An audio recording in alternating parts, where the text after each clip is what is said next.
मजाच गमतीची पाहिजे. एकदा काय झालं, गावात चोर आले का, आणि चोर आल्याच्या नंतर सगळ्या गावाला वेळका मारला, पण कुठं सोनं सापडले नाही, पैसा नाही. एका घराच्या बाहेर एक म्हातारी झोपलेली होती.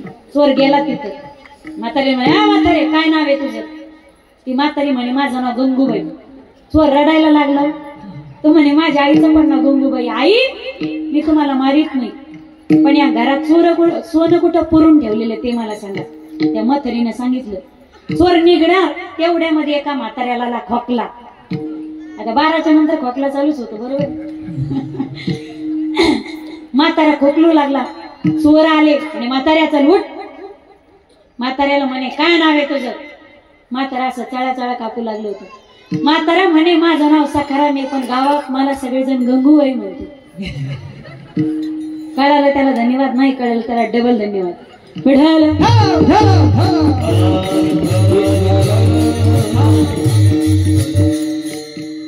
विनंती असेल माझी, जेवढे सगळे तरुण येते उभ्या आयुष्यामध्ये स्वतःची ही 7-8 वर्ष असतात आपली, काहीतरी कमवून दाखवण्याची.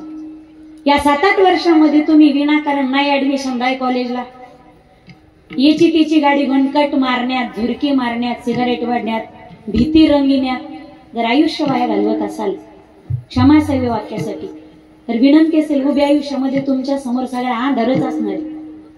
ज्याचा जो तारुण कालामध्ये जो रात्रंदिवस पळतो त्याचा भविष्यकाळ सुखामध्ये असतो.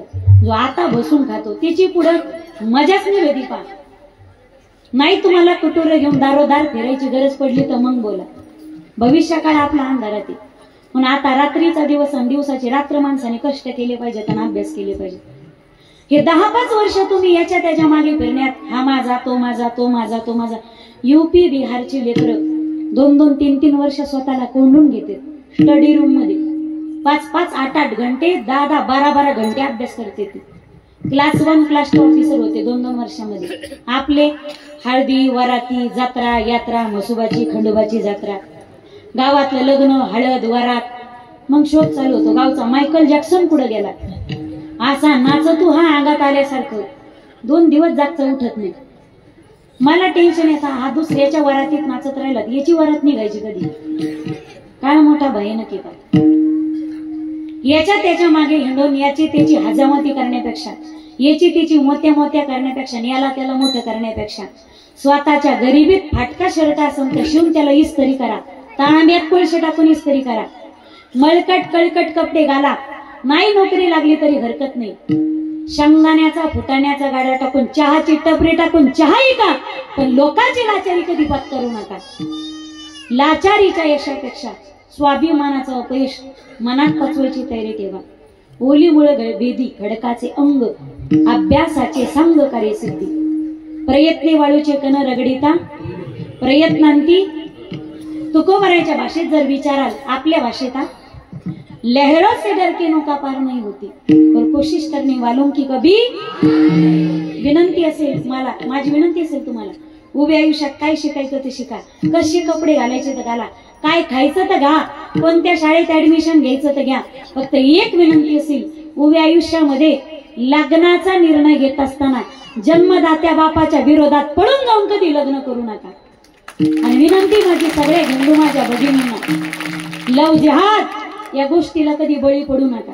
आणि बापा हो, केरळ स्टोरी आपल्या पोरीला जरा डाउनलोड करून दाखवा मोबाईलला. मेरा अकबर ऐसा नाही, मेरा अकबर सारी एकाच माळीची मणी येते. हृदय त्याच ठिकाणी द्या की तुमच्या हृदयाची जागा त्याच्या हृदयात राहील. तुम्ही हृदय दिलं तर तुमची जागा तुकडे तुकडे करून जर फ्रीज मध्ये असणारे, तर विचार करा आपण कोणत्या येडपटाला आपले हृदय देतो. ज्याला हृदय नाही आणि ज्याला अक्कल नाही, आशाच्या ठिकाणी डोकंही लावायचं नाही, अशा ठिकाणी हृदय समर्पित करायचं नाही. धर्मांतर करून लव जिहादला बळी पडू नका. जातीपातीच्या पलीकडे जाऊन प्रेमविवाह करू नका. विनंती असेल, समाजाचे अस्तित्व, जातीचं अस्तित्व धोक्यात आले. इथं साधू संत मुनी काय येडे होते का जाती जाती वाटून द्यायला? म्हणजे जातीत भेद नाही करत मी, पण ज्याच्या त्याच्या जातीत जो विवाह सांगितलाय हे शासनाला मान्य असेल, या गोष्टी शासनाला मान्य नाहीत. आणि अजूनही तुम्ही लक्षात घ्या, या समाजाची समाज व्यवस्था जरी आपल्या देशाचं अर्थकारण राजकारण जरी घटनेला धरून चालत असेल, तरी सुद्धा या हिंदू धर्माची आणि भारताची समाज व्यवस्था मात्र शास्त्राला धरूनच चालेल. हे वाक्य त्रिकालबाधित आहे. कालही सत्य होतं, आजही सत्य, उद्या हे सत्य होण्याची गरज आहे. तरच माणूस माणसात राहील आणि माणसाला माणुसकी कळेल. नाहीतर मग कोणी कोणाशी लग्न करू लागलं तर जातीच अस्तित्व धोक्यात येईल. मायबाप, समाजाची समाज व्यवस्था बिघडून जाईल.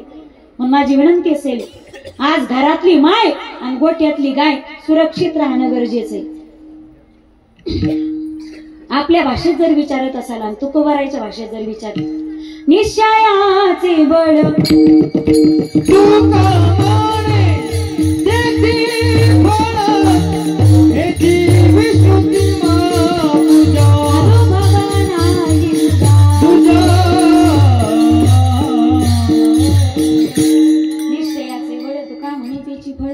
हेची विष्णूची महापूजा. अनुभव नाही तुझ्या झालेली सेवा श्रोते सज्जनाच्या माईबापाच्या श्री संत सद्गुरू परमहंस काशीनाथ महाराजांच्या चरणारी दिंडी समर्पित करून ज्यांच्या माध्यमातून येणं झालं सर्व विश्वस्त मंडळी, भाविक भक्त मंडळी. नियोजन अतिशय सुंदर आहे अतपासून इथपर्यंत. नाही तर बऱ्याचदा भला मोठा मांडव ऐकायला 5च पांडव, पण तुम्ही मंडप भरून बाहेर काय उभे राहिले. म्हणून एकदा या विश्वस्त मंडळासाठी आणि दान करणाऱ्या दातृत्व दानशूर महात्म्यासाठी एकदा मोकळ्या मनाने टाळी वाजवा.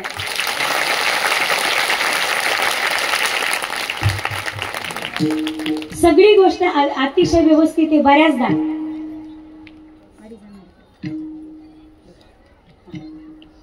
बऱ्याचदा असं होतं, भला मोठा मंडप असतो पण लाइटिंगच नसते. चांगले डोळे उघडून पाहावं लागते.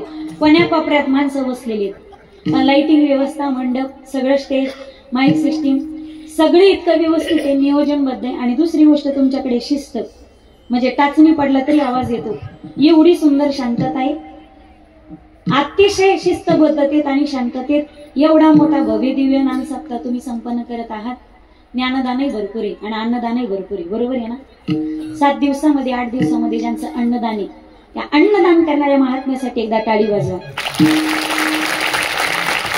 इथं अन्नदान करण्यापासून मंडप झाडायचा, चटयान करायचा, कीर भरून बाजूला टाकायचा, खरकट उचलायचं, उष्टावळी काढायची. ज्यांनी 8 दिवस या सप्ताहामध्ये सेवा दिली, अशी सेवा देणाऱ्या सेवेकऱ्यांसाठी एकदा मोकळ्या मनाने टाळी वाजवा. काशीनाथ महाराजांच्या कृपेने या परमार्थामध्ये वाढ व्हावी, चढत्या क्रमाने परमार्थ व्हावा आणि आपल्या परमार्थाला, आपल्या संप्रदायामध्ये इकडे तरुणांचा कल वाढवा. सगळे या भागातले परमार्थिक व्हावेत, माळकरी व्हावेत, टाळकरी व्हावेत. तुमच्या परमार्थाला, तुमच्या एकोप्याला, तुमच्या खेळीमेळीच्या वातावरणाला कधीच कोणाची नजर लागू नये. आणि सर्वांना महत्वाची सूचना, येणाऱ्या 22 जानेवारी पासून इथून या देवस्थानवरून शेगाव या ठिकाणी 16 पासून का 16 ते 22 या कालावधीमध्ये या ठिकाणाहून, या संस्थांवरून श्री क्षेत्र श्री संत गजानन महाराज शेगाव या ठिकाणी पायी दिंडी सोहळा जाणार आहे. आणि दिंडीतले सगळे वैशिष्ट्य, दिंडीच्या सूचना या बॅनरवर लिहिलेले, या पत्रिकेवर लिहिलेले, त्या आता मी वाचित नाही. म्हणून ज्यांना ज्यांना या पायीवारी दिंडी सोहळ्यामध्ये सहभागी व्हायचे त्यांनी संस्थांकडे संपर्क करा आणि सूचनेचं पालन करा. आपापल्या ज्या ज्या गोष्टी सोबत आणायच्या सांगितल्या त्या गोष्टी सोबत आणा. आणि बहुसंख्येने, आणि विशेष म्हणजे तरुण मंडळीला सांगते, कारण तुमचे आता पाय चांगले आहेत आणि तुम्ही चांगले पळू शकतात. पण चिंग चिंग चिंग चिंग चिंगाट पळू शकतात. त्यामुळे परमार्थामध्ये वृद्धांपेक्षा परमार्थात तरुणांनी, तरणा भाग्यवंत नटे घरी कीर्तनात. म्हणून जास्तीत जास्त या पायदिंडी सोहळ्यामध्ये, वारीमध्ये सर्वांनी आपला सहभाग नोंदवावा आणि सर्वांनी या पायदिंडी सोहळ्यामध्ये आपला सहभाग नोंदवावा असं आवाहन सर्वांना करते. सर्वांना मनपूर्वक धन्यवाद. हरिकीर्तनासाठी उपस्थित सर्वच मायबाप श्रोते, मृदंगवादक हरिभक्तीपरायण सार्थकजी महाराज, जीवनाचं सार्थक झालं. म्हणजे कमी आवाज ओढिल्यासारखं. कोणी जागा सोडून खाली बसा. गायनाचार्य हरिभक्तीपरायण, ती गदी उमेश महाराज, संतोष महाराज आणि रवींद्र महाराज. माझे पतिराज हरिभक्तीपरायण. आता एवढंच उशिरा नाव घेत होतो, उखाण्यातच घेते. घेऊ का नको? आता मला बी दम लागला, मी बी कटाळले गळे. घेऊ का? येत होते, जात होते, खिडकी वाट पाहत होते. खिडकीला 3 ताराडते, त्याला घुंगरं बारा पान खाते, तेरा तेरा घाम येतो जरा जरा. नवरा घालतो इंजिन मारा. तिकडून आला व्यापारी दिली सुपारी देते, वाण्याला हांडा घेते, पाण्याला पाणी आणि त्याडाचं वाडा बांधते, भिंगाचा वाड्यात वडे 7 वडे, आतल्या वड्यात पलंगावर गादी ऋषी उशीर वशीत कप कापात घडीत वाजला एक. रामेश्वर महाराजांचं नाव घेते, विसरा श्री संत परमहंस काशीनाथ बाबांची लेख. आणि सर्वच विश्वस्तामध्ये सर्वच मायबाप श्रोते असतील, त्यामध्ये शिवराजसिंहजी राठोड, विपुरजी पालिवाल, संदीपजी आवले आणि रुपेशजी पोटपोडे, सर्वांना धन्यवाद. ज्यांचे नाव घेतले ते, ज्यांचं नाव राहिले ते, सर्वच तुम्ही मला अत्यंत आदरणीय आहात. वाणीला पूर्ण विराम. जय श्रीराम. ज्ञानेश्वर माऊली.